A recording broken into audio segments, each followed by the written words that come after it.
فاسق ہونا ایک بہت ہی خطرناک بات ہے۔ اگر آپ کا دل کسی بات پہ آمادہ نہ ہو اور آپ اس کام کو لوگوں کے سامنے کریں، مطلب کھلم کھلا جیسے سگریٹ پینا، تو وہ بھی بندہ فاسق ہے۔ مطلب آپ ایک ایسا کام کریں کہ آپ کا دل جو ہے اس بات پہ مطمئن نہ ہو اور دوسروں کے سامنے وہ کام کریں اور وہ کسی کو ترغیب ہوئی اس کام کی، تو وہ بھی فاسق کہلاتا ہے۔ فاسق جن کے دل میں ٹیڑھ ہوتی ہے، بات تھی ہماری ربنا لا تزغ قلوبنا بعد اذ ہدیتنا وہب لنا من لدنک رحمۃ انک انت الوہاب، جن کے دل میں ٹیڑھ ہوگی، ربنا لا تزغ قلوبنا، کہ رب کہ ہمارے رب ہمارے دل میں ٹیڑھ نہ پیدا کرنا،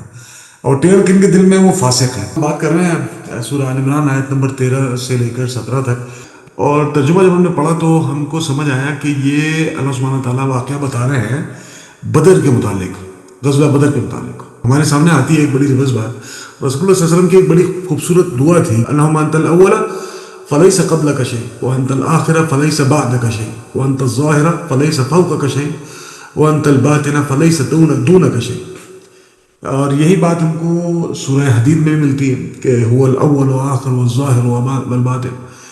کہ اللہم انت الاول، کہ یا رب تو ہی پہلا، سب سے پہلے تو ہی تھا، فلیس قبلک شیء، اور تجھ سے پہلے کچھ بھی نہیں تھا، وانت الآخر، اور تو ہی سب سے آخر ہے، فلیس بعدک شیء، اور تجھ سے بعد کچھ بھی نہیں،